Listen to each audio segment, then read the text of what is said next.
Қайырлы күн баршаңызға, каналыма қош келдіңіздер. Сіздермен бірге Таңжарқын. Бүгін кеседе кекс пісіреміз. Егер кекске арналған формаларыңыз жоқ болса, бар болған күннің өзінде кекстерімізді осы рецепт бойынша кеседе әзірлесеңіздер, кекстеріңіз өте керемет болып көтеріледі, әрі өте дәмді, ортасы толықтай пісіп шығады. Кекстерімізді кеседен алып көрсетіп жатырмын. Осылай астына жабыспаған, толықтай пісіп шыққан кексіміз. Ең алдымен кексімізді әзірлеу үшін бізге айранымыз қажет. Мен қолдың айранын пайдаландым. Айранымыздың үстінен қаймағымызды қосамыз. Қаймағымыздың үстінен разрыхитель қопсытқышымызды қосып, жақсылап араластырамыз. Реакция жүреді. Осылай жақсылап араластырып алдым. Енді осылай реакция жүреді. Бөлек қоп қоямыз.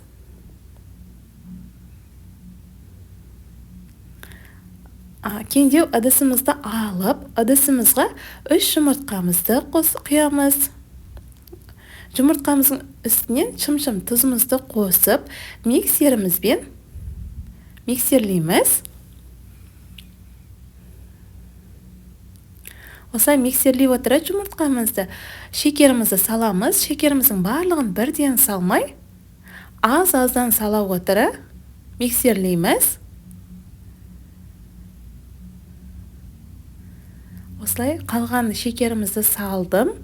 Енді массамыз ұлғайып, ақ пена болғанша жақсылап жұмыртқамыз бен шекерімізді миксерлейміз. Осылай жақсылап миксерлеп алдым. Массамыз ұлғайды. Енді үстінен сұйық майымызды құямыз. Дайындап алған айранымыз бен сметанамызды араластырып алған сұйықтығымызды құямыз. Миксерлейміз. Көп миксерлеудің қажеті жоқ. Сәл миксерлеп, електен өткізіп дайындап алған ұнымызды миксерлей отыра қосамыз. Ұнымыздың да барлығын бірден қоспаймыз.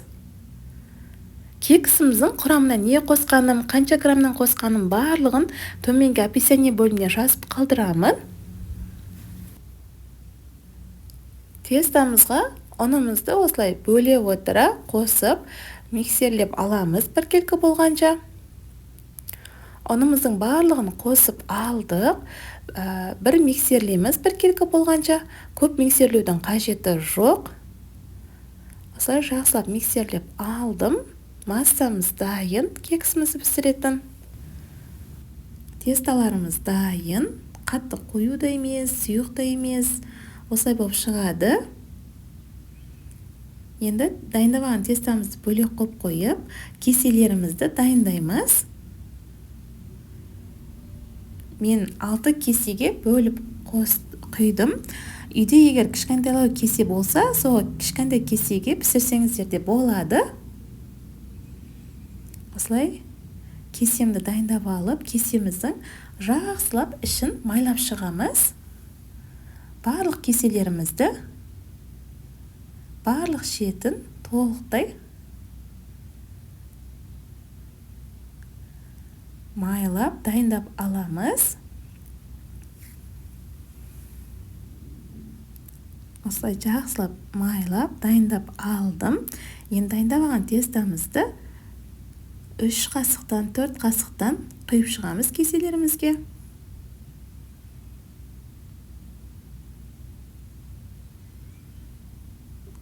Осылай барлық кеселерімізге дайындап алған тесталарымызды құйып шығамыз. Ортасына начинкаға мейіз, шоколад қоссаңыздар болады. Мен бірақ ештеңе қоспадым. Ол өз қалауларыңызда. Осылай 6 кесемізге бөліп құйып алдым дайындап алған тестамызды. Енді пешімізді қыздырмаймыз. Қызбаған пешімізге салып, 170 градуста 45 минутта пісіп шығады. Пештеріңізді мүлдем қыздырмаңыздар. осылай қып-қызыл қып 45 минутта пісіп шығады. Осымен кереметтей кеседегі кекстеріміз дайын. Сіздер де жасап көріңіздер. Өте оңай жасалу жолы, әрі кекстеріміз өте дәмді болып шығады. Сіздермен бірге болған Таңжарқын. Егер сұрақтарыңыз болып жатса, комментарийға жазып қалдырыңыздар. Міндетті түрде жауап беремін. Қош сау болыңыздар.